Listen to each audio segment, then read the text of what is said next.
Shalom, brothers and sisters. So, lots to say and lots to talk about. I'll probably do it on more than one video. But let's just begin, because everyone's talking Psalm 83 war, which this seems to be shaping up to possibly be. Let's read Psalm 83 to start with. Do not keep silent, O God. Do not hold your peace, and do not be still, O God. For behold, your enemies make a tumult, and those who hate you have lifted up their head. They have taken crafty counsel against your people, and consulted together against your sheltered ones. They have said, Come, and let us cut them off from being a nation, that the name of Israel may be remembered no more. For they have consulted together with one consent. They form a confederacy against you, the tents of Edom and the Ishmaelites, Moab and the Hagrites, Gebal, Ammon, and Amalek, Philistia with the inhabitants of Tyre. Assyria also has joined them. They have helped the children of Lot. Deal with them as with Midian, as with Sisera, as with Jabin at the brook Kishon, who perished at Endor, who became as refuse on the earth.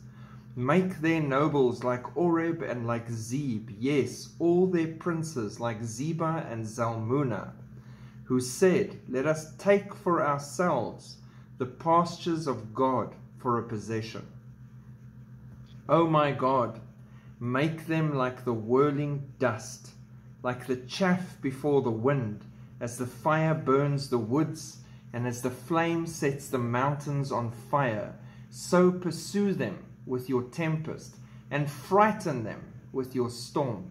Fill their faces with shame, that they may seek your name, O Lord. Let them be confounded and dismayed forever, yet let them be put to shame and perish, that they may know that you, whose name alone is the Lord, are the Most High over all the earth. That's the Psalm 83 war that everyone keeps referring to. Now, if we break down the nations listed in the Psalm 83 war, tents of Edom would be southwestern Jordan today. Ishmaelites, Saudi Arabia, and others of the Islamic and so on background. Moab, Jordan. Hagrites, either the Egyptians or the northern Jordanians. Gebal, Lebanon, and Hezbollah. Ammon, Jordan. Amalek, the Palestinians. Philistia, Gaza, Askelon, Ashdod, the Palestinians. Tyre, Lebanon. Assyria is Iran, Iraq, Syria, and Turkey. The nations are spread across those countries, and they help the children of Lot, which is again the Palestinians.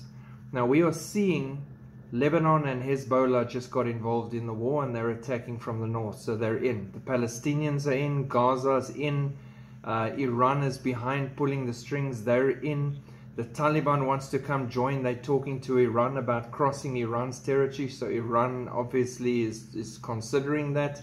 Iraq and Syria is already celebrating and saying they're with the Palestinians.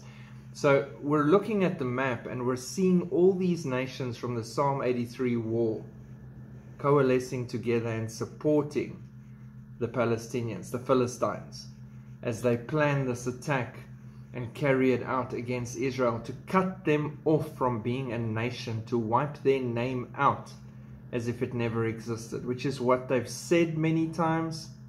It's what they're trying to do. It is horrific the way they're going about it. There are obviously a lot of questions as to the intelligence failure. How did they not see this coming? Is it largely because of the division between the left and the right due to the judicial reform and the whole split between the people about all of this that's been raging for months now? Were they really that far gone into the leftist ideology that they would keep quiet about what they knew was coming? Because that would be a crime against your own people, your own brothers and sisters. If you look at all the civilians, grandmothers, mothers, children slaughtered and just left on the street corners. I mean, I've seen videos of drivers stopped and executed and then just falling out of their vehicles. It was horrific. This is not a war. This is a butchery, an absolute slaughter of a people group that you hate. And that is supposedly what the United Nations is supposed to stand against, but they're not. They're for this. They have no problem. And then we have all the hostages that have been taken. That complicates matters on such a large scale. We're talking hundreds of civilians, not just Israelis, but from other countries that were partying in Israel that were taken. And they've all been taken straight into Gaza. From Gaza, I can guarantee you they've already been taken to other countries, quite possibly. They have positioned the still living soldiers and civilians across Gaza to try and stop the Israeli IDF and Hail HaAvir, the Air Force, from attacking key places, because then they'd be killing their own people as well. So human shields immediately. Those not used as human shield or abused or torn apart by these rabid terrorists, shipped off to other countries to be kept as hostage exchange at a later stage, or not, or just for their fun and pleasure to torture the Jews and stand against them. It is an evil and a darkness like we have not seen in open display for a long time. We've known it was there, but the way that they're now flaunting it, and the world is still not condemning them. They're calling for de-escalation, or please, let tempers calm down, everybody just stop what you're doing. No one is outright condemning them. Yes, one or two countries are saying it's shocking, but this is outrage. The United Nations should be convening special meetings and councils to talk about repercussions against them, but no, that's not happening. Saudi Arabia and their response to this, they supposedly working on this big deal with Israel, and their response was not good, not at all. Russia weighing in on, just back off and get back to your original lines when they're busy pushing into Ukraine, Donetsk, Luhansk. They're just claiming land left, right, and center, but they want to tell someone else to calm down, de-escalate, and revert back to your original lines. Arrogance much, but yeah, twisted. So what's going to happen next? Lebanon has joined. They have actively and openly said they are with, so Hezbollah's in with Hamas. So Gaza Strip, Lebanon, all of them. I can very much see Jordan and Amman in the West Bank coming in very quickly, and Syria quite possibly committing some people to help, although Syria is one big fight all over the place. So it's not like he's very focused on this, but he supports them psychologically and, with words. He's with them on this whole attack. So yeah, these 10 nations could come together in front of our eyes, and the Psalm 83 war could play out. This is not something that is going to go away over the next 2 days. And Israel, for once, after all this division, that all of the opposition leaders and everyone has actually come together and said, you know what, let's put all our rubbish aside and let's just give them a blood nose. Let's fight. This is where they should have been all along. The brotherhood, the one nation, standing together. They're there now mentally. So now they're fighting together. I mean, even ex-Prime Minister Bennett, there's videos of him reporting for duty. Gone up, he's getting dressed, he's getting ready to go fight and be dispatched to the front lines. Show me another country. Now, whether you like Bennett and his leftist views or anything, he was religious. Show me another country where the Prime Minister is going to go and get dressed and off to war. And I'm not talking about this pathetic little movie show that Zelensky puts on all the time wearing army clothes when he freaking can't shoot his way out of a kitchen. But an actual soldier going up to defend his country and quite possibly lose his life, even though he was an ex-Prime Minister and is now high up in government. And that shows you that there is hope for them to come together again as brothers and sisters and stand together and redeem the situation if they can, but they still won't be able to without God's intervention. So I'm looking at an ongoing war lasting for quite a while. I'm looking at major backlash from the rest of the world against Israel. It's very interesting for me that Hezbollah specifically in their statement, when they said solidarity with Hamas and they're joining the fight from the north and they started firing rockets, they specifically said they want to stop the Judaizing of Jerusalem. You can take Jew out of Jerusalem anyway. And they want to stop them from building their so-called third temple. They are bringing up the temple. They are focused on the temple. They are talking about a temple standing next to their mosque. So they've already put that whole option on the table, not the Jews. And thus, when this whole war is over and done and dusted and everyone's licking their wounds, that conversation will become a reality, because now Israel will go, you know what? Go fly a kite. That was a good idea. Let's build the temple. You give us the temple, we'll stop beating you up. We're going to stand now and take our place. And there you go. This is quite possibly it. So we'll see. Everything is lining up and looking as if this could be that war that we see forming and taking place in front of us, which is shocking. There was always a possibility we'd see that before the rapture, but we're seeing it now. That this is like you're living through the Yom Kippur War all over again. 50 years later, Jubilee to Jubilee. Tell me that's a coincidence. Everybody keeps saying, you know, yeah, we could save the world. We can all just get people to rally together. We're going to like put off the tribulation and all these things. But God, for some reason, never got the memo and still works in perfect numbers and maths and plans and timelines that all work out so perfectly. Down to Jubilee, Yom Kippur War to current possibly Psalm 83 War. Everything perfectly aligning to the day. The day before this attack, before they got to Shemini Atzeret, they had newspaper articles discussing 50 years ago today. Did they even realize that the next morning they would be celebrating in a really bad way? Horrifying way. I still can't wrap my head around the fact that Mossad, supposedly one of the best intelligence agencies on the planet, didn't see this coming. That none of the surveillance against the Gaza Strip and the walls and the bases there picked up anything. That the terrorists could fly in. Fly. I want you to wrap your brain around that. Fly in.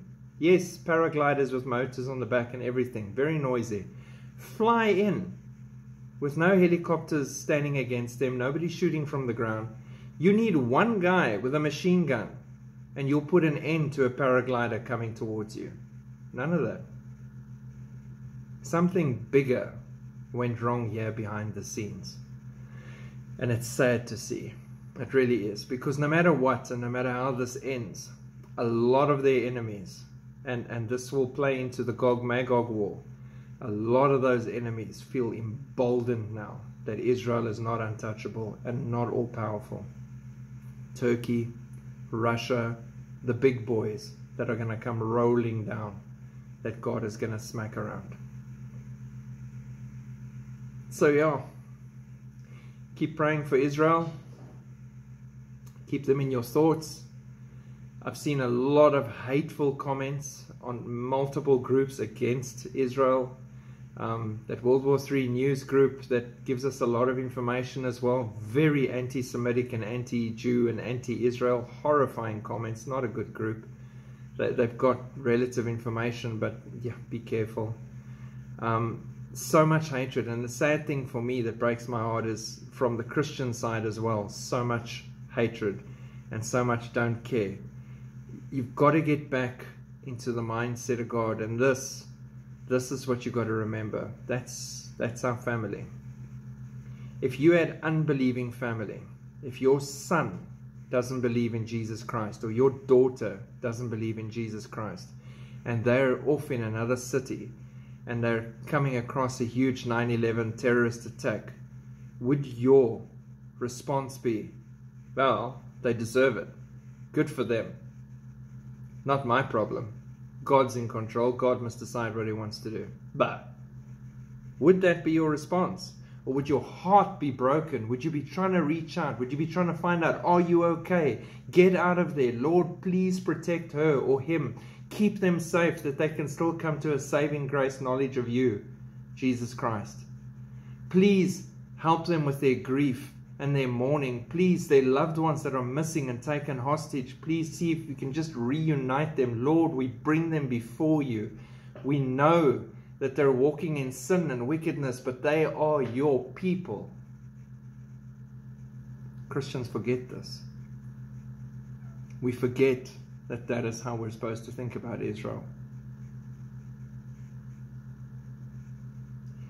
The plight and the current situation in Israel should be driving us to prayer, deep, serious prayer, as we are family. And God has eternal promises toward Israel. And we have seen many of them fulfilled, and there are many more.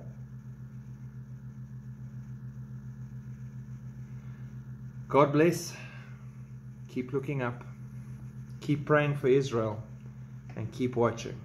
I know from my side it's going to be hard to even report on everything else, and there's a lot. I've got a pile sitting right here that I need to get through to tell you guys what's happening in the world.